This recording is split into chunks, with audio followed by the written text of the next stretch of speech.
Sejam muito bem-vindos a mais um episódio do nosso Pode Falar Enfermeiro. E hoje nós temos mais uma convidada super especial para conversar com você que está aí nos assistindo. Eu sou Jeane Gomes. Eu sou Milka Lorena. E esse é o nosso Pode Falar Enfermeiro. Salientando que é um espaço aberto para toda a categoria da enfermagem, não vale sempre a pena enfatizar isso, né? Que esse espaço aqui está aberto para qualquer membro da equipe multi que se sentir à vontade em participar do nosso diálogo.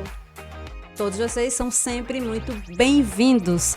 E vamos começar apresentando nossa entrevistada de hoje. Vamos lá. Ela é enfermeira desde 2004 e especialista em saúde da família e enfermagem do trabalho. Ela é enfermeira da Estratégia da Saúde da Família da cidade do Recife. Ela também é empreendedora na enfermagem com o consultório de enfermagem Bento Care desde 2021 e idealizadora do projeto Bento Group com enfermeiros especialistas. Ela vai falar um pouquinho sobre isso para nós. Ela é ex-diretora do Sindicato dos Enfermeiros do Estado de Pernambuco, do período de 2021 a 2024, e foi membro da Comissão de Assessoria a Enfermeiros e Empreendedores do Corém em Pernambuco, do período 2022 a 2024. E atualmente ela é membro da Câmara Técnica de Gestão do Corém PE, com início em agosto de 2024. Mentorada do método Fumagalli de preventivo humanizado. De quem estamos falando, Milka? Quem será? Vamos lá? Dan, dan, dan, dan. Débora Bento! Oi. Seja muito bem-vinda ao nosso espaço, meninas. Esse espaço que é nosso, esse espaço que é da enfermagem, como o Milka já falou, e é um prazer estar recebendo você aqui hoje. Que bom, assim, prazer estar aqui com vocês. Para mim é super especial falar um pouco da minha vivência, de como eu cheguei na enfermagem e dar parabéns aqui pro podcast. Então você que é da enfermagem, que queira estar aqui, é mais um convite que as meninas aqui estão fazendo e sejam assim, para mim tá super interessante trazer o que é que a gente faz e a gente tem que mostrar para o mundo, para Pernambuco, o que é que de fato a gente faz na enfermagem, né? Isso. E assim, a nossa intenção é justamente colocar a enfermagem em protagonismo, né? E estamos aqui para conhecer mais uma das nossas personalidades da enfermagem, que é a Débora. Então vamos conhecer um pouquinho mais. Sim. E a gente queria saber de você, Débora, como foi que iniciou esse processo de escolher enfermagem? Por que você optou por especialização em estratégia de saúde da família? Conta um pouquinho pra gente. Então, eu não sou da cidade, né? Algumas pessoas acham que eu sou recifense, porque já moro aqui há mais de 30 anos. Mas eu sou da cidade de Salgueiro, né, Pernambuco, né, sou do interior, né, lá no meu sertão. E vim para a cidade aqui, né, para a capital, estudar como muitos estudantes da cidade, né. E aí cheguei aqui na cidade aos 14 anos. E foi aí que me estabeleci na cidade.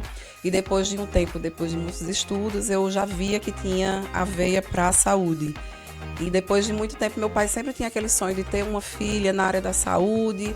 E aí a gente foi alimentando isso por um tempo.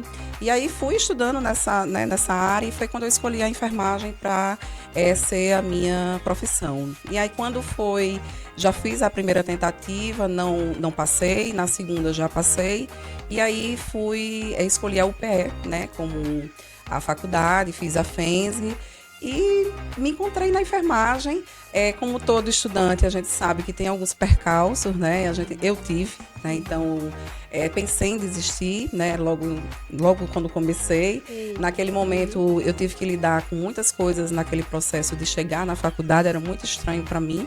A gente vem de uma escola dentro do interior, que é de um jeito que trata o aluno. Quando chega no terceiro ano, já é outro. E quando chega na faculdade, aí é cada um por si. E aquilo me deixou muito estranho. E no primeiro ano, eu já tinha ligado para meu pai, tinha dito, olha, vou voltar para a cidade, não quero morar mais em Recife, não aguento mais e quero voltar para Salgueiro. E aí, naquela época, ele dizia, não, você é filha minha e você vai voltar sim. E aí foi quando eu voltei, comecei realmente a estudar, passar em algumas coisas em relação à própria faculdade, em relação à monitoria. E aí eu fui me encontrando na enfermagem. E para surpresa minha, depois de 1 ano e meio de enfermagem, logo no terceiro período, meu pai faleceu. né, aos 47 anos. É uma passagem muito triste, né, na vida da gente, mas a gente tem que passar. E aí, naquele mesmo ano que ele faleceu, eu estava no 3º período, e aí o que é que seria de Débora, né? Então, naquele momento, meu pai era a minha inspiração e é a minha inspiração até hoje. Morreu muito novo, né, aos 47 anos de idade, infartou fulminante. E naquele momento ali eu me vi naquela situação de uma menina perdida, né, de uma pessoa que estava... Meu pai era quem mantinha tudo aqui na cidade. E aí naquele momento eu me vi perdida mais uma vez. Será que dá para eu continuar? Será que não dá? E aí foi quando Deus, né, porque a gente sabe que na vida da gente, Deus tem propósito na vida da gente. E naquele momento minhas amizades foram aqui pesaram, né? Então todas as minhas amigas me deram ajuda, né? Então, continuei a fazer a faculdade. E financeiramente a gente chegou com muitos amigos, né? Porque a gente não tinha condições. Meus pais, eles são professores, né? Eram professor, minha mãe já está aposentada. Mas naquela época ela não podia manter, né? A gente tinha a nossa casa na cidade, né? E manter um apartamento aqui em Recife não daria naquele momento. E aí foi quando chegaram os amigos, que é o que eu digo sempre, né? Não tenho dinheiro, mas tenho amigo. E aí muitas amizades dos meus pais me viram naquela situação. E aí depois de muito tempo a gente ficou. Alguns tempos, eu morava um tempo com uma amiga, depois morei com outra, até minha mãe se estabilizar depois, né, da morte dele. E aí foi quando eu comecei a morar sozinha na cidade. E aí foi quando foi passando os anos e eu fui terminando aí a faculdade, né, e estou aqui até hoje, graças a Deus, fruto de todo o meu trabalho, da persistência. E me encontrei na enfermagem, é tanto que empreendo nela, né? Muitas pessoas vão empreender em outras coisas, mas tenho certeza que eu dou para enfermagem mesmo. Tinha que ser enfermagem, Tinha que ser né? enfermagem, Isso mesmo. Nesse percurso de todos esses percalços que você enfrentou, além da ideia de desistir, quando você pensou em desistir por algum momento, surgiu a ideia de fazer o quê? Então, quando eu pensei em desistir, eu era muito nova, né? Então, eu me formei muito nova. Então, eu só tinha vontade de tá tendo minhas coisas, me formando. Então, quando eu pensava em desistir, era mais pela questão da tristeza que eu estava vivendo, né? E aí, naquele momento, eu dizia, eu não tenho forças, né? Porque a gente que é de interior, a gente tem uma educação, né, diferente. A gente é muito mais junto. É aquela cidade que todo mundo se conhece, que conhece o pai, que conhece a mãe. Meu pai era uma pessoa...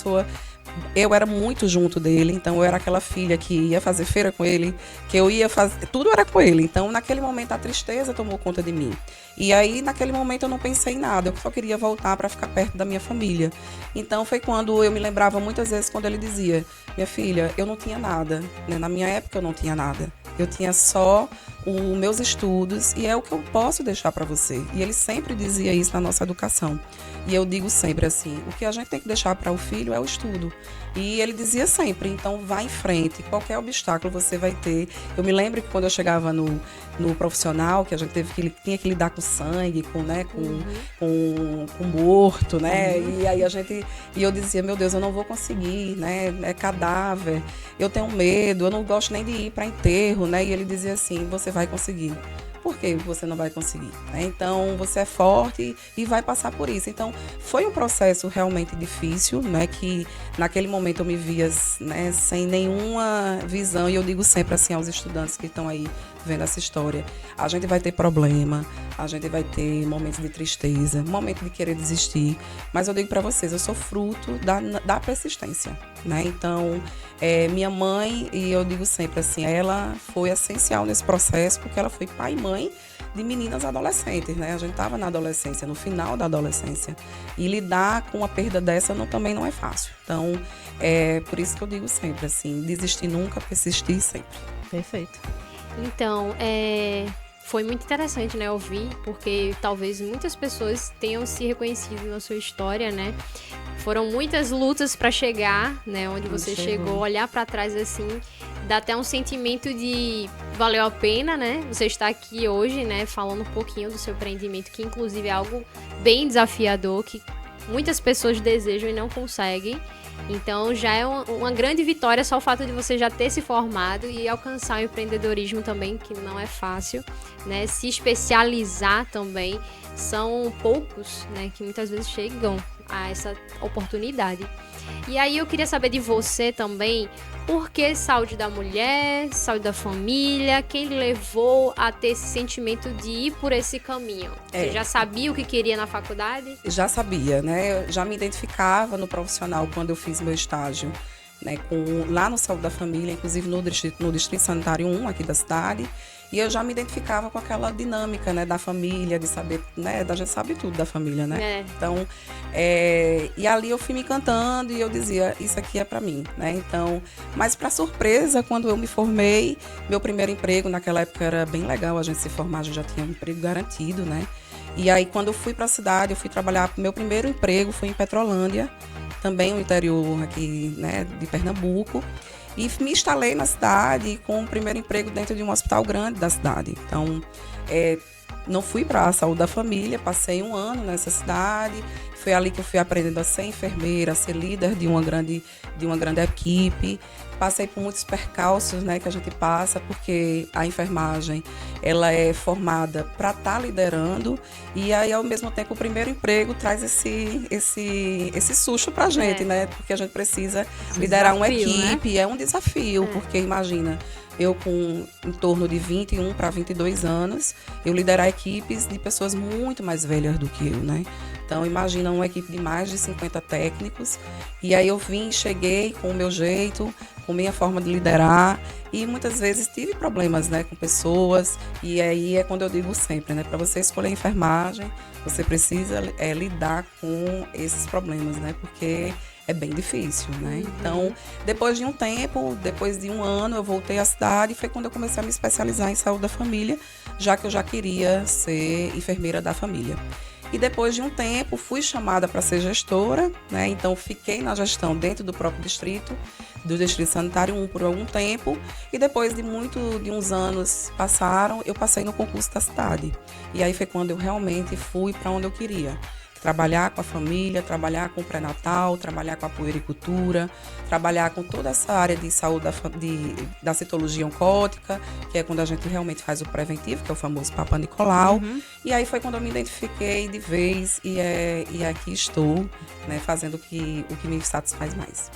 Inclusive a gente tá no mês temático, né, que é o Março Lilás. Exato. E ele aborda justamente com relação ao combate ao câncer de colo de útero. E vai ser interessante a nossa conversa hoje, né, porque a gente vai falar sobre justamente a questão do citológico, né, a questão da humanização, que é um assunto muito recente e poucas pessoas ouvem falar. A gente até teve um outro podcast que a gente começou, mas são tantos assuntos que vale a pena, né, a gente continuar a falar sobre isso.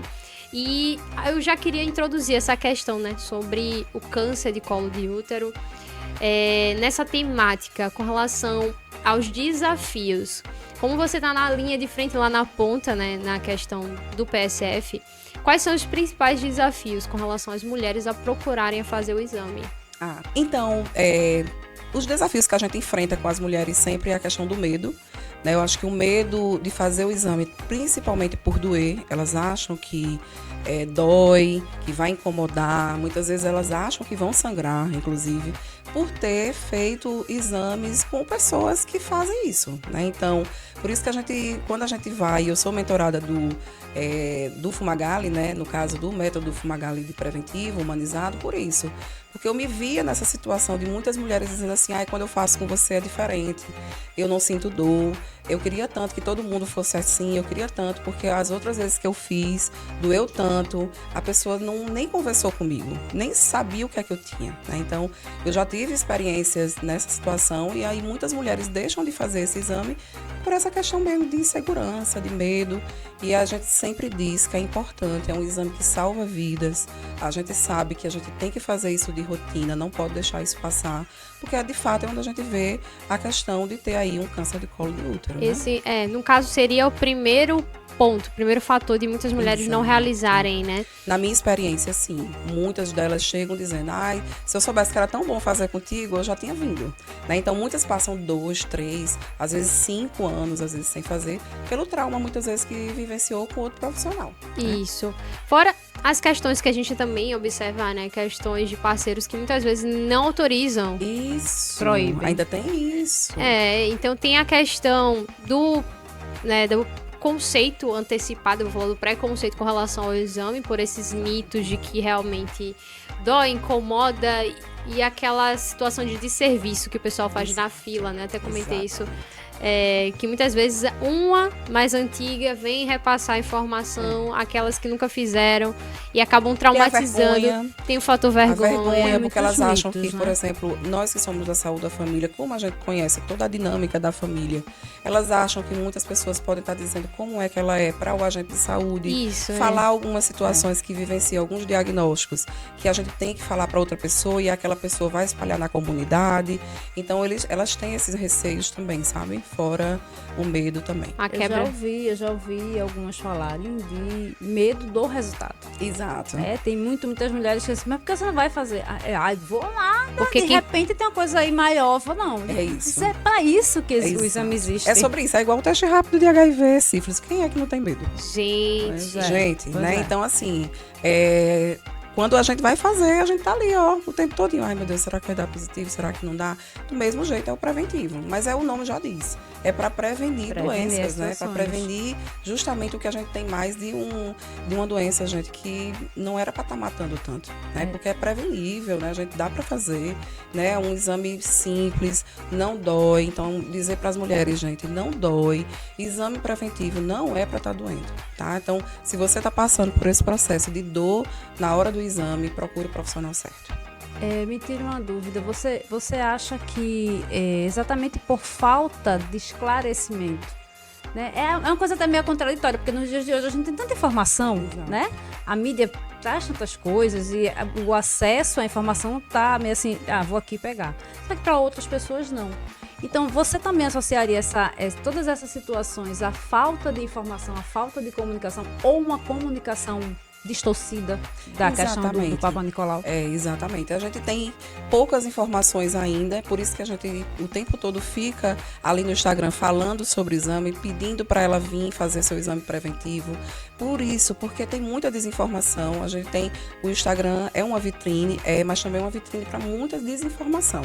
Então, algumas pessoas que, por exemplo, vivenciaram uma situação caótica na hora do exame, passa para a colega, e aí vai outra, passa para outra, e quando vem para mim, eu não sabia que era tão simples assim.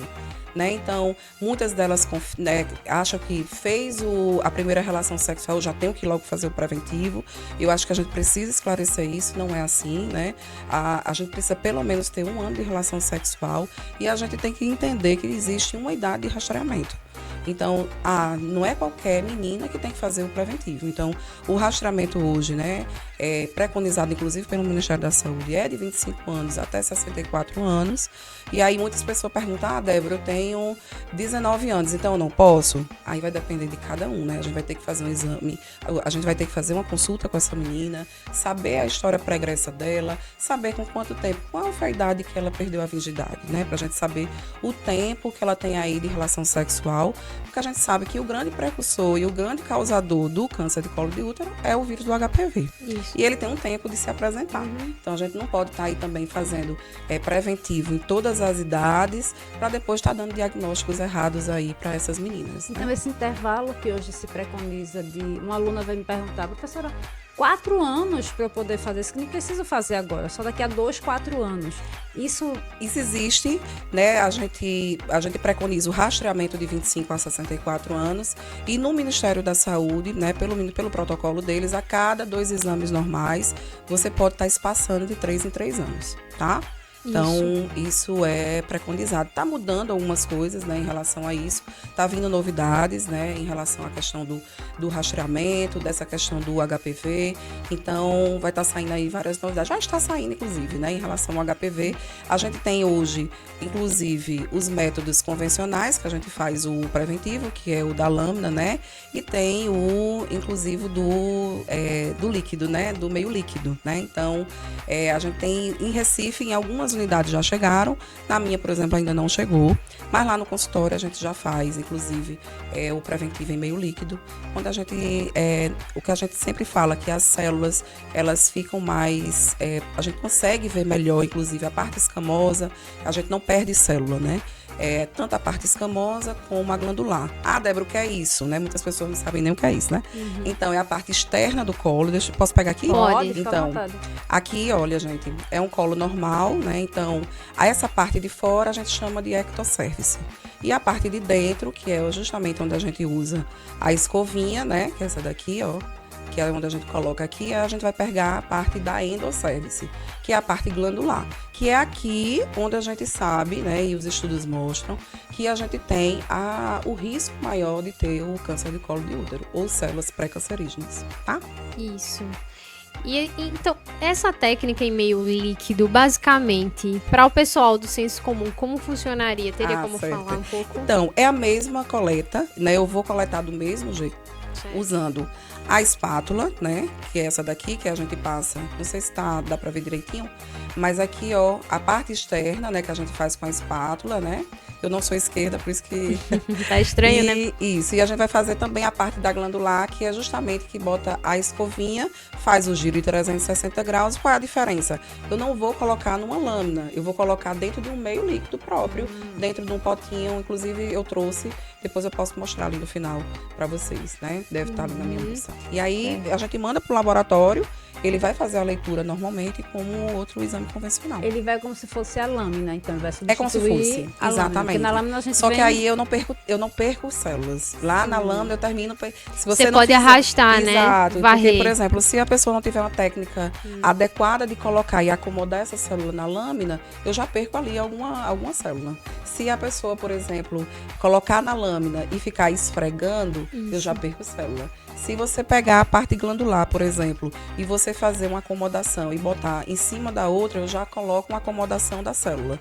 Então, eu termino que perdendo ali. Então, no meio líquido, você não tem esse problema. Então, existe a possibilidade desse exame ter uma alteração bem significativa aí. No resultado Pode final, até acontecer, né? mas aí, quando o convencional e o líquido, eles hoje ainda estão ainda em vigor, tá? Não foi retirado o convencional ainda não, tá? Acho bom que já existe A técnica, né? Não, E aí dá-se a importância, inclusive, do enfermeiro estar habilitado, devidamente treinado, Exato. para coletar, inclusive, no método tradicional, que é o que mais se utiliza, Exato. né? Exato. E nesse caso, muitas vezes a gente sai da faculdade meio imaturo com relação a algumas questões. E com relação à coleta também há muita dúvida. A anatomia a gente sabe que não é igual para todo mundo, né? Cada pessoa é um universo. Então, tem situações da gente colocar o espéculo e cadê o colo dessa paciente? Cadê o colo? Aí porque a gente também tem uma questão inclusive, do campo de estágio. Às vezes você, por exemplo, eu mesma, quando eu fui para o campo de estágio, eu fiquei à tarde. Então, a maioria vai pela manhã. Pela manhã. Então, você há de convir que quem ficou pela manhã pegou muito mais a técnica do que uma pessoa que fica à tarde, né? Porque, teoricamente, ali, os exames, a sua grande maioria, é pela manhã. Nessa mudança agora, né, aqui em Recife, que agora existe equipes pela manhã, equipes pela tarde, você vai pegar realmente citológico mais à tarde também. Vai ser bem interessante. Isso. Mas aí você já observa aí que a formação de algumas pessoas podem passar, né, por essa questão aí desapercebida, e pode ser um futuro profissional que vai estar atuando no PSF, Isso. que vai ter amostra insuficiente. E aí toda aquela questão da paciente ter se preparado, porque há uma preparação para o exame, que inclusive já podemos até perguntar, né, o que é que essa mulher ela precisa fazer antes da coleta para que não haja interferência. Exato. Fala um pouquinho sobre isso também. Então, estudos mostram que tem uns que dizem que 24 horas antes não ter relação sexual, outros já dizem 2 dias, né? Outros já dizem 72 horas antes, né? Então, na minha prática, eu peço pelo menos 48 horas antes, né? Ficar sem relação sexual. A gente pede para que não use creme, né? Vaginal, nada disso, né? Então, que não use a ducha, né? Então, para que a gente tenha uma amostra fidedigna, né? Então, a gente tem que lembrar também das menopausadas, que já tem a atrofia, ela já é sequinha. Então, termina que a gente pede para ela vir antes, para a gente fazer a lubrificação com estriol, né? Para a gente ter a célula ali presente, porque a gente tem uma dificuldade na hora da coleta, principalmente da menopausada, né? Então, é isso que a gente faz. De preparação. Exatamente, de preparação, para que essa mulher venha aí prontinha pra gente, né? No meio líquido, inclusive, menstruada, você pode até fazer, não tem problema nenhum. Olha. Né? Então, no meio líquido, a preparação é bem melhor, porque muitas pessoas deixam de fazer porque menstrua no dia, por exemplo, né? E aí termina que a gente não consegue fazer a coleta. Então, lá no dia, a gente faz uma limpeza, tira o excesso, e aí a gente pode fazer sem problemas no meio líquido. É interessante para aquelas mulheres que têm problemas como hemorragias, que não tem interrupção. Exato. Porque assim, uma coisa você espera a menstruação passar, mas tem pessoas que não pausam. Não tem pausa, por uma questão de mioma, algo do tipo. Acaba que o fluxo fica contínuo o mês inteiro. Precisa fazer a coleta e aí tem essa alternativa. Lá no consultório, inclusive, a gente faz, né? O meio líquido, se a mulher estiver nessa situação, a gente também faz a coleta lá no meio líquido. No caso da mulher que está ali no processo da menopausa, essa coleta, ela teria a qualidade dessa coleta, como é que fica? Porque a gente sabe que uma mulher jovem, né, que está com todos os seus hormônios ali, esse colo ele é mais viçoso, ele tem todo um processo ali de produção de mucos, né? Na menopausada não, ele está bem ressecado. Isso altera o resultado de alguma forma? Altera, inclusive, muitas vêm com atrofia, né? Inflamação com atrofia. Então você termina que você só pega, por exemplo, o escamoso, às vezes, que é a parte mais externa, né, do colo, né, que é a parte externa, e a parte para você entrar. Inclusive com a escovinha a gente tem dificuldade, né, na mulher que já está na menopausa. Então a gente precisa, de fato, por isso que eu peço sempre assim, 15 dias antes, venha conversar comigo, a gente faz a consulta, a gente faz a avaliação e a gente entra com um cremezinho vaginal, tá? Se ela tiver histórico de HPV. Histórico de HPV? Sim, se pode fazer. Se ela tem histórico, se ela pode fazer? Não, se ela já tem histórico, ela tem um histórico de HPV, e aí ela faz. Como é que fica essa coleta? Porque assim, eu sempre vi que quem teve história de HPV tem que fazer essa coleta a cada 6 meses. Então, vai depender muito dos resultados, sabe, Jeane? Cada mulher, por isso que eu digo sempre, cada mulher é um mundo, né? Então, a gente tem um livro ali para dizer como é que a gente vai funcionar, mas assim, a gente vai ter que ver na consulta com essa mulher e ver o resultado para a gente orientar esse retorno dela. Vai ter mulheres que vai ter semestralmente, vai ter mulher que vai voltar com 1 ano, vai ter mulheres que não vai precisar ir para colposcopia, já vai ter outras que vão precisar. Então, cada mulher realmente é um histórico. E aí você vê, né, que no PSF o enfermeiro ele tem que estar super especializado, porque isso daí é um pontinho no meio de tantas atribuições, né? E é importante você dizer isso, porque às vezes até a gente que segue um protocolo, e o enfermeiro tem que seguir protocolo, não é nada de achismo, não é nada de chegar mas eu quero porque ela já fez a relação sexual, ela tem o direito de fazer o exame dela. Gente, todo mundo tem direito a tudo, né? Então, assim, mas a gente que estuda, a gente não pode estar deixando isso para qualquer pessoa, porque quem estuda somos nós. Então, não adianta, muitas pessoas chegam, mas Débora, tal enfermeiro, tal médico, eu tenho 16 anos, já estou desde dos meus 14 anos fazendo sexo, eu não posso fazer o preventivo, gente? Isso não impede de você fazer um exame nessa menina, nessa mulher, de fazer um exame especular, de ver como é que está esse colo. Mas isso não quer dizer que eu tenha que fazer a coleta do preventivo, né? A coleta do Papa Nicolau. Então, quem está fazendo isso, por favor, voltem a estudar, porque é muito comum estar acontecendo, fazendo exame em várias pessoas que não têm idade para isso e causando, inclusive, angústia em alguns diagnósticos para essas meninas tão novas. E a gente até comentou recentemente que para qualquer situação de um corrimento diferente, o pessoal está indo fazer o preventivo. Que é importante você dizer, Milka, isso. Porque, eu tô com corrimento, né, que elas dizem sempre, eu tô com escorrimento, né? Elas falam muito isso, né? Tô com escorrimento, eu tô com a secreção, doutora, amarelada, com cheiro forte, quero fazer o preventivo. Gente, não tem nada a ver uma coisa com a outra, tá? Então, mulheres que estejam nessa situação, inclusive, a gente adia o Papa Nicolau, porque eu não tô ali para pegar nenhuma leucorreia, eu tô ali para pegar a célula. Então, se esse colo não tiver limpo, se esse colo não tiver com condições de eu fazer a coleta da forma que eu falei aqui para vocês, que eu pego as células que estão externamente e as células que estão internamente, tá cheio de quê? Cândida, cheio de quê? Gardnerella. Então, isso não tem sentido. Né? Então, adia a coleta. Você vai ter que adiar a coleta. Trata primeiro. E depois, porque a gente sabe que, né, pelos sintomas, pela característica da leucorreia, você faz o tratamento, faz o adiamento e depois vem para fazer a coleta. Teve uma situação que a gente fez um mutirão com alguns enfermeirandos de citológico. E aí, nessa, né, o pessoal lá, primeira vez, né, que tá fazendo a coleta, muito ainda inexperiente. Aí foi fazer, colocou o espéculo, tava lá, né? A situação da candidíase que é tão comum. Isso. E aí o pessoal achava que, não, vou pegar um pouquinho aqui porque eu acho que é importante. Acho que é importante deixar a lâmina bem branquinha, né? Vamos, porque aí já tem muitas... Não, pra ver o que é. Tem muita célula aqui, né? Olha. Que ele achava... Tem muitos resultados, inclusive, que vem disso, né? Então, vem no resultado dizendo tratar e depois coletar.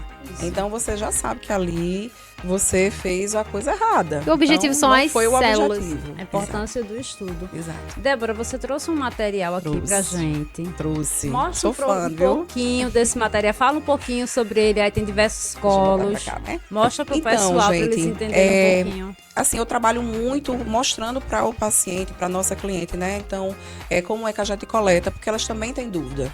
A dor também, a dúvida da dor é como é que ela pega no meu colo? Como é isso? Como é essa coleta, né? Então, eu vi a necessidade e aí eu comprei esse macromodelo, que é o que a gente traz aqui, não sei se a câmera tá pegando bem, mas...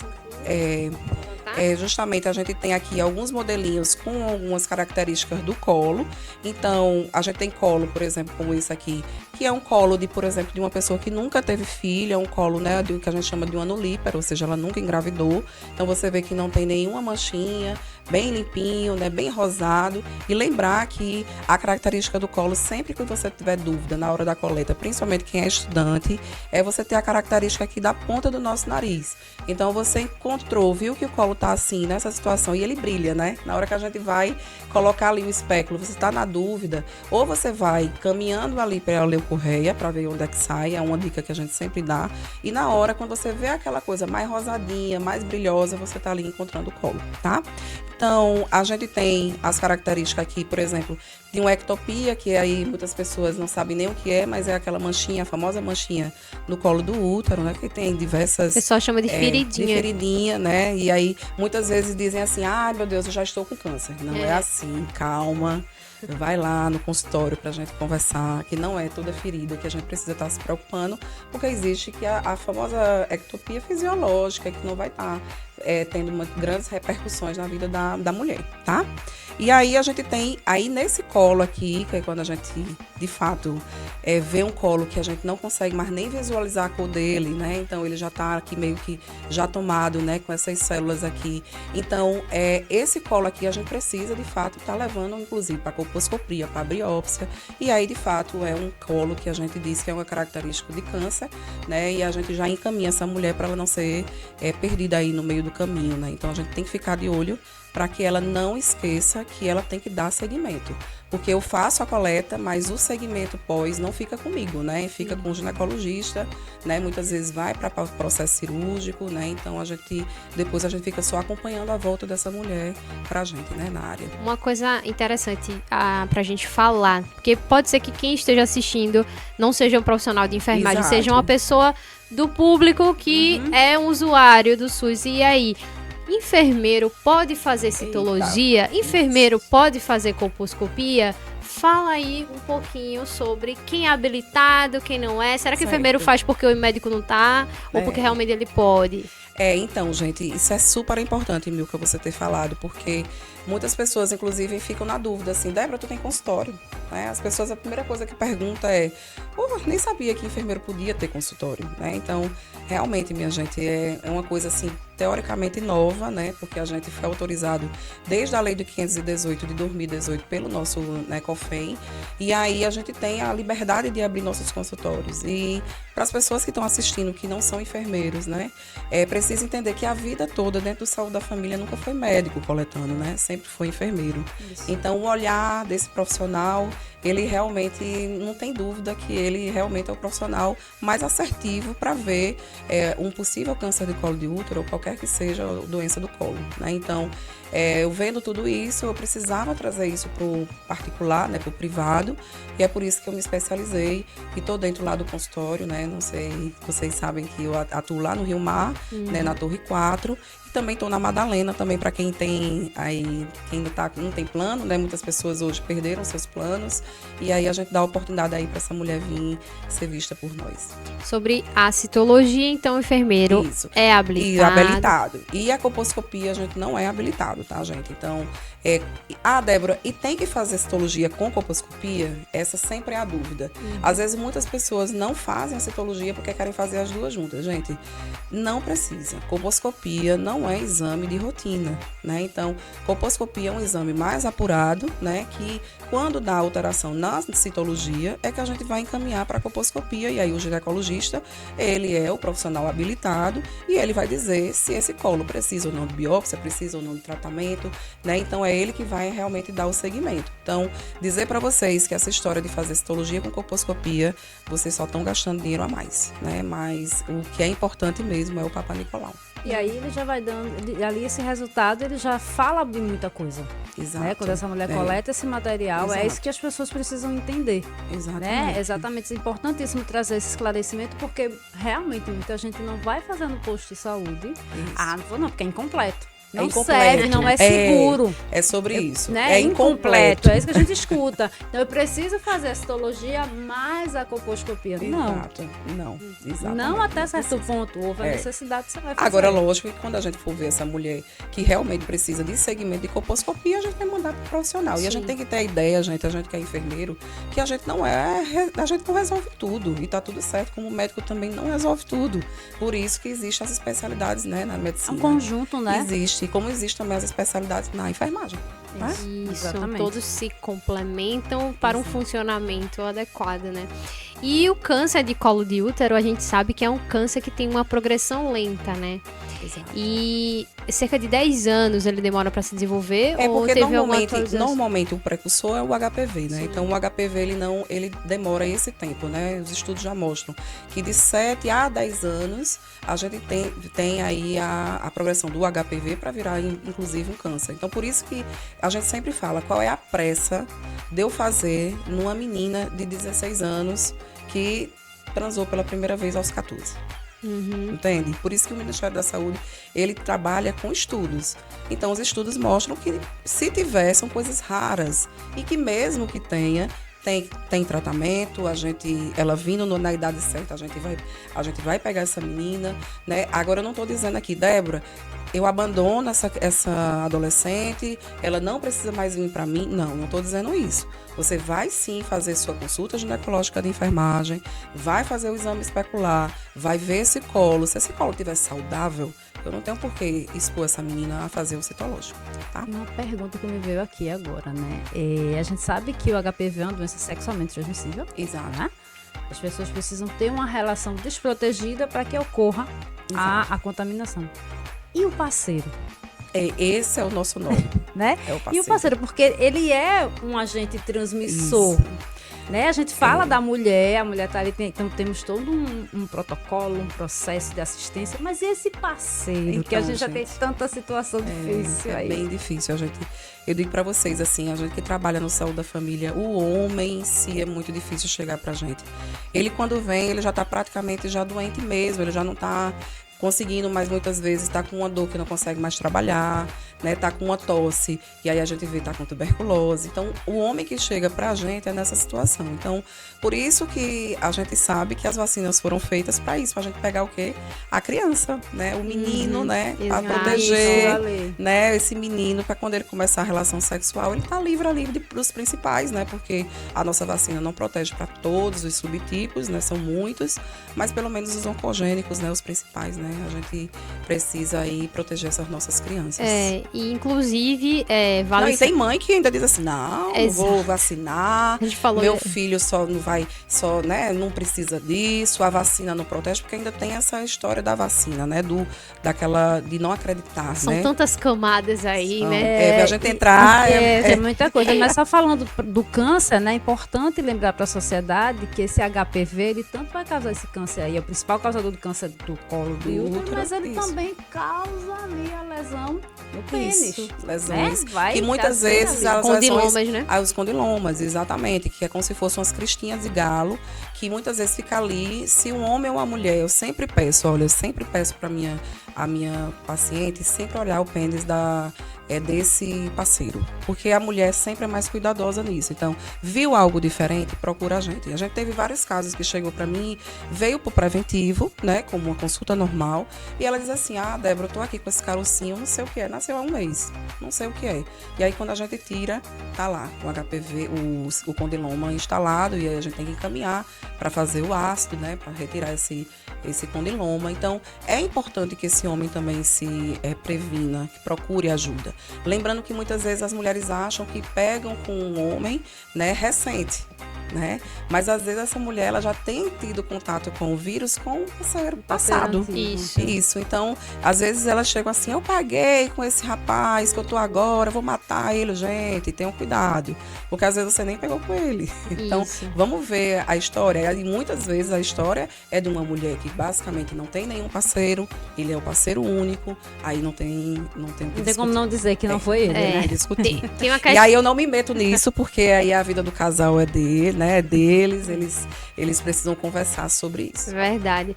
E vale salientar, uma vez que a gente tem o diagnóstico lá HPV, as pessoas muitas vezes pensam, estou com câncer. Exato. Calma. Não é bem Como assim. foi dito, né? Existem vários subtipos, né? Dentre eles os oncogênicos, que são os precursores do câncer. Exato. E assim, é um vírus bastante comum para quem já iniciou a atividade sexual. Exato. Né? Muito comum. Muito comum. E aí as pessoas acham que nem tem, né? De repente, quando baixa a imunidade, estresse, a vida da gente é muito corrida e muitas vezes vem o estresse.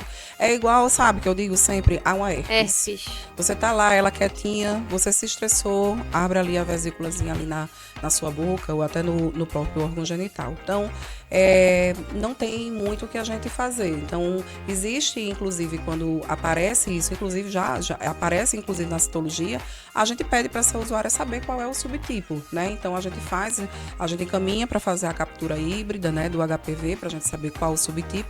Lá no consultório a gente também faz, né, para a gente saber basicamente aí se é o oncogênico ou não oncogênico. O SUS disponibiliza dessa captação? Não, né? Só de uma forma particular mesmo. Particular. Isso. É uma coisa que é fornecida por sua a gente faz também porque a gente tem laboratório parceiro, né? Não é um exame barato, né, gente? Eu não vou dizer preço, mas quem quiser saber, entra lá no nosso Instagram e a gente passa o preço para a pessoa.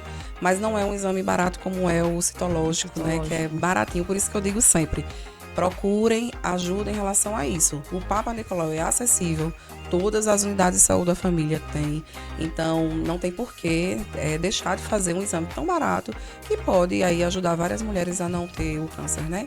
Isso. Já que você falou do seu projeto, né, do seu consultório, fala um pouquinho sobre o teu projeto do consultório, do projeto Bento Group, né, que você falou pra gente que tem vários especialistas aí para dar essa assistência. Conta um pouquinho pra gente de onde surgiu essa ideia, como é que ela foi elaborada, como é que ela está funcionando hoje, como é que a gente pode ter acesso. Então vamos lá. Eu cheguei no empreendedorismo meio que de surpresa mesmo. Eu era uma das pessoas que não sabia que enfermeiro podia fazer consultório, porque na minha faculdade há alguns anos atrás. Alguns anos atrás. Alguns anos, né? Exatamente 21 anos, né? Eu sou formada há 21 anos. Mas não se falava. A gente era formado, e muitas até hoje ainda não falam, né? Então, a gente foi formado para o quê? Para ir para o postinho, para ir para o hospital, né? Para fazer alguma coisa em casa, né? Ou então fazer de graça, né? A gente tem muito isso, né, na enfermagem. E eu digo para vocês, gente, não façam de graça, né? Então, tem muitos anos, desde que eu acordei com o empreendedorismo, que eu acho que a gente não tem que estar fazendo de graça. A gente tem que começar a precificar. Porque todo mundo, todos os outros profissionais estudam e todo mundo cobra. O nutricionista cobra, o médico cobra, né? O psicólogo cobra, o nutricionista, quando quer fazer alguma coisa a mais, ele cobra mais caro, e a gente enfermeiro tu pode fazer minha injeção? Por amor. A vizinha, o amigo. Eu tô com ferida, dá pra fazer minha ferida? Né? Parente. Nossa. Então, assim, a gente tem que entender que a gente investe tanto, né? Quanto a gente não já investiu, né? Então, em estudo. Então, por que eu não vou precificar? Você tem que precificar de acordo com o seu gasto. Débora, dá pra eu cobrar aí R$50 por cada injetável, porque eu só gasto R$10. Vou ter R$40 de lucro. Aí é com você. Cada um sabe onde o calo aperta. Mas, assim, quando eu acordei pro empreendedorismo, foi isso. É que eu tinha muito isso. Débora, eu queria tanto que tu viesse aqui. Aí eu comecei a estudar sobre. E aí foi quando eu descobri a nossa lei, vi que era cobertado, que a gente podia estar fazendo. E aí, em 2020, nasceu, na verdade, já a Débora empreendedora. Que aí foi quando eu me juntei com a minha irmã, que também é enfermeira, e tinha uma clínica de estética. Lá no IPCEP, que se chama Dermobento, né? Se chamava na época, né? E aí eu disse, vou me juntar, né? Vou fazer uma parceria com minha irmã. E aí, para completar, a gente já, na sociedade, a gente já via que não casava. Porque no empreender, você também tem que dar um passo para frente, mas você também tem que dar uma recuada muitas vezes. E foi o que aconteceu comigo. Como é que eu falava? Minha irmã falava, por exemplo, do Botox, que a mulher ficava, né, sem rugas, né? Uma virilha, por exemplo, que era escurecida. Aí ela fazia uma aplicação lá do que ela usava e ficava branca. E aí eu vinha com citologia. E aí as pessoas com medo de fazer o citológico, eu não tinha engajamento, as pessoas não marcavam para mim. Marcava para quem? Para ela. E aí foi quando a gente conversou na época, né? E eu disse, não tá dando, eu vou ter que realmente tomar outro caminho sozinha, e você segue o seu. E foi quando em 2021, né, ao longo da pandemia, né, eu já em casa, né, a gente não tava licença maternidade. E aí foi quando nasceu essa história de fazer o consultório Bentocare. Aí as pessoas, por que Bentocare? Né? Então, a Bentocare veio de um apelido, na verdade, né? Muitas amigas pessoais minhas me chamavam já de Bento, né? Não me chamavam de Débora, já me chamavam Bento. E eu dizia, tem que ter algo que me identifique, né? Que eu me identifique também. E aí foi quando veio o Care, né? Que é de cuidado, de assistência, e aí virou o consultório Bentocare. Eu insatisfeita, né? Porque eu sou eternamente insatisfeita no sentido de estar sempre bolando alguma coisa diferente, trazendo algo diferente. Eu estava vendo pelo Instagram, lá no estado da Bahia, tem uma clínica chamada Enfermeiros Especialistas. E aí foi quando eu digo, gente, que interessante. Aí eu fui, né, lá, fui pesquisar, e eu disse, aqui em Recife eu não via, e eu disse, eu vou fundar isso. E foi quando começou. Na verdade, começou como se fosse Bentocare tudo, né? Consultório e projeto. E aí, depois de um tempo, a gente conversando, a gente viu que estava confuso. Então, Bentocare falava de especialista e, ao mesmo tempo, falava dela, Débora, né? E aí foi quando nossa equipe, né, naquela época, conversou, a gente se sentou e a gente via que tinha que ter um Instagram específico para os especialistas e com um nome também diferente. E aí, para completar, disse, olha, gente, o Bento é Bento, né? Então, o Bento já virou uma marca. Vamos pensar aí, então, o Bento Group. E aí ficou aquela história, foi votação para lá, votação para cá. Eu já tinha um grupo já bem consolidado comigo. E aí foi aprovado o Bento Group, que é um projeto de especialidades na enfermagem, né? Então, dentro do processo, dentro dos especialistas, a gente tem vários especialistas em estética, na parte de feridas, na parte de furo de orelhas, na parte de piercing. A gente tem, por exemplo, consultoria de amamentação. A gente tem vários especialistas. Por quê? Porque a gente não é bom em tudo. Graças a Deus também, né? Não dá pra gente ser bom em tudo. E foi quando eu disse, eu não tenho nada, não tenho veia para estética, então as pessoas que vão chegando para mim, eu vou direcionando para esses especialistas, a gente tem uma parceria. Então, eu não sou chefe deles, nem eles são meus funcionários, a gente tem uma parceria que hoje já dura aí desde 2021 e a gente vai se indicando e todo mundo vai ganhando dinheiro. Ótimo, e assim a enfermagem vai crescendo, um fortalecendo o outro, né? É uma iniciativa muito importante para a categoria, né? A gente precisa ser visto como profissionais que também podem empreender, né? Há muita dificuldade da sociedade entender que é possível, sim, nós temos habilitação para.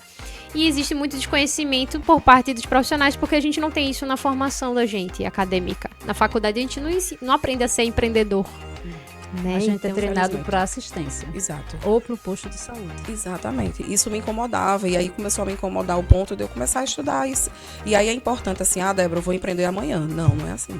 A gente precisa empreender com segurança, estudando, vendo o mercado. Será que isso aqui, esse serviço vai dar? Porque aí não adianta eu empreender em algo que eu não sou bom e eu quero ser porque ganha dinheiro. Né? Então, a gente tem que ter muito cuidado com esses profissionais que, por exemplo, não tem nenhuma... Não se identifica com estética, mas sabe que a estética está dando dinheiro e aí vai para a estética. Eu odeio feridas, mas eu sei que eu vou, no pacote de feridas, eu vou ganhar X mil reais, né? Então, eu vou também, mas eu não me identifico, né? Então, assim, eu sou saúde da família, eu vejo tudo, porque a gente é especialista em tudo, no saúde da família, mas eu se você disser assim, Débora, você se identifica com o quê? Com a parte de saúde da mulher, com o pré-natal, né? Então, mas você faz ferida? Faço. Porque eu tenho que fazer. Mas dizer pra você que eu sou uma apaixonada, não. Por isso que eu tenho uma especialista em feridas. Porque na hora que tiver alguma demanda de algum cliente meu, eu vou encaminhar para quem é apaixonado por essa área. Né? E Cada um no seu quadrado. Esse Exato. grupo é formado por quantos profissionais, sabe? Nós hoje estamos com 7 profissionais. 7 profissionais comigo, né? Todos atuam no mesmo espaço? Não, cada um tem seu espaço, cada um tem sua dinâmica, né? Tem uns que tem consultório, tem outros que só trabalham com home care, né, em casa, né? Tem outros que vão na casa, né, em domicílio, né? Então cada um ele é independente. A gente não tem um espaço ponto físico. para todos atenderem ainda não. Quem Então, sabe no futuro. O projeto é uma forma de divulgar esses trabalhos. Exatamente. Esses profissionais da enfermagem. É sobre isso. Interessante. Exatamente. Mas lógico que no futuro, e aí é um desejo meu, né? No futuro é ter um espaço mesmo onde o usuário ele chegue e encontre todas as especialistas, ali, né? Isso seria incrível. Uma um futuro mais especializada de enfermeiros. É sobre isso. Sobre isso mesmo. E com relação a essa equipe, quem quiser fazer parte dessa equipe, existe a possibilidade? Como funciona? Sim, existe sim possibilidade. Vocês acreditam que tem gente que está no projeto porque eu só vi no Instagram? Olha. Nunca nem vi, né? Então, assim, mas eu vejo o trabalho, vejo o empenho da pessoa, a gente conversa, então, são pessoas que foram indicadas muitas vezes por outra colega, né, por outra amiga, olha, Débora, confia, essa pessoa dá certo, eu acho que o teu projeto vai dar. E chega para mim, a gente acolhe, né, e continua, como também tem gente que não se identifica com o projeto, entra, mas não consegue alcançar o que eu desejo, e aí no nosso contrato é muito claro, né, tanto eu como a outra parte, a gente pode se desfazer da parceria a qualquer momento, então ninguém é obrigado a ficar em lugar nenhum, né, nem comigo, né, e nem eu também sou obrigada a ficar com a pessoa se eu ver que essa pessoa não tem o mesmo alinhamento que o meu, né. Quais são os principais desafios para o enfermeiro empreendedor, na sua visão? Acho que o desafio, primeiro, o maior desafio é a gente persistir, né? Porque as pessoas estão preparadas a sempre ganhar mais. E a partir do momento que o cliente não chega muitas vezes, vou fechar meu negócio, né? Não vou mais, eu não tenho mais ânimo. Então, todo negócio, ele precisa ser, primeiro, tem que ser planejado, né, para passar por essas coisas. A gente sabe que quem é empreendedor, né, e quem vive só do empreendedorismo, né, eu hoje não vivo só do empreendedorismo, então eu tenho meio que a vantagem de dizer assim, hoje eu posso ficar, né, sem o cliente, amanhã eu posso ter outro, tem outros que não, né, então a gente entende isso, mas até para fazer a transição disso para do público para o privado totalmente, requer também planejamento. Hoje, Débora não pensa em fazer transição totalmente para a vida de somente empreendedora. Eu consigo conciliar bem, me realizo, que é o que eu digo, Milka e Jeane, não tem coisa melhor do que você se realizar na profissão. Porque aí você vai para casa, feliz da vida, porque você fez o que você gosta. Isso. Não adianta a gente ir para um trabalho infeliz, não gosta do colega, não se dá bem com o chefe, vive uma vida tumultuada. Aí fora isso, ainda tem um cliente, tem um paciente que muitas vezes não é o paciente, não tem a paciência. E aí a gente se estressa. Então, eu acho que o que eu deixo assim, de fato, para as pessoas façam o que gostam. porque aí tudo flui melhor. Isso. E vale salientar, a gente conversa, né, aqui nos bastidores, algumas coisinhas que às vezes a gente diz, isso tem que ir pro ar, né? Não necessariamente você ser empreendedor, você precisa deixar tudo para trás. Foi algo que a gente tava até comentando. Vou até beber água. Que essa questão de, largue os plantões para ser empreendedor, venha comigo e conquiste seus 5K, seus 10.000K, né? Então, assim, eu não condeno quem faz esse tipo de marketing, né? Então, assim, cada um tem o seu. E o mundo tá aí, né? Pra isso, né? Então, Débora, assim, a gente tem mentoria, inclusive, dentro do projeto, né? Eu sou uma das mentoras em relação a abrir o seu consultório, abrir negócios na enfermagem. Não precisa ser necessariamente um consultório, mas trabalhar empreendendo na enfermagem, a gente tem essa mentoria. E, assim, eu digo sempre para quem tá sendo o meu mentorado. Olha, gente, eu não tô aqui para dizer que plantão é ruim, né? Eu não tô aqui para dizer que empreender é a melhor coisa do mundo, que você vai enricar em 1 ano, 2 anos. Eu tô aqui para dar um caminho, um norte para que você tenha uma outra visão, né? Um outro caminho em relação à sua profissão.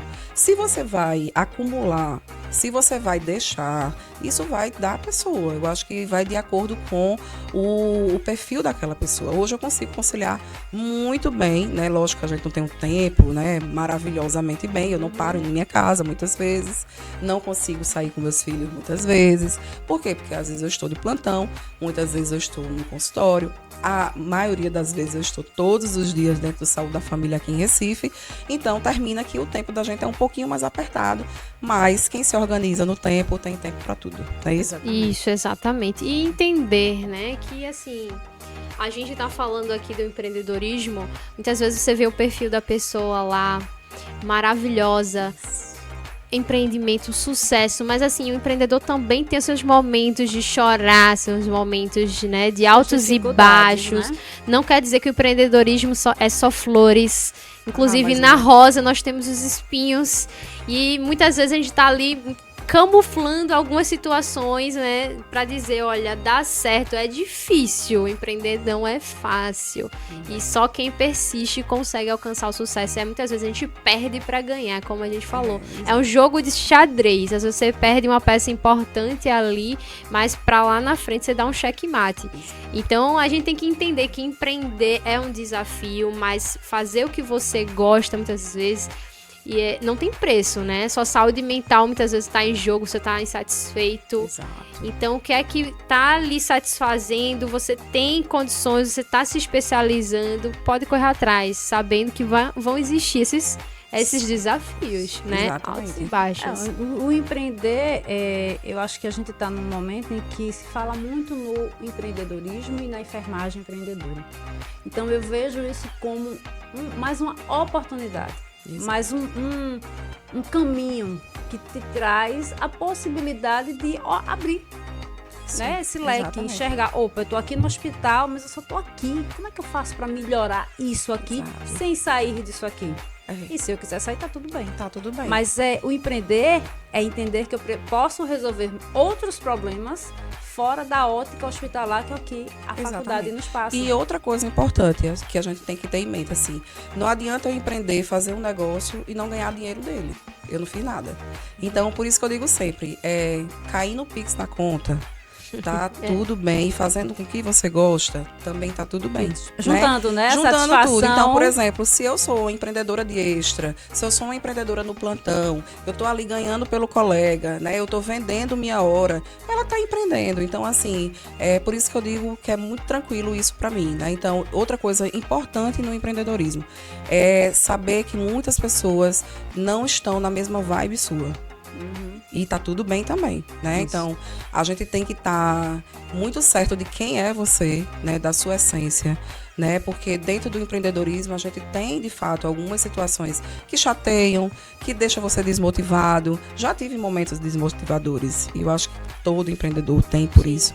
Agora, eu não vou me abater, eu não vou desistir, né? Eu vou ali, descanso um tempo. Às vezes não quero aparecer, né? Eu acho que a gente precisa ter, porque às vezes até a rede social deixa essa cobrança pra gente.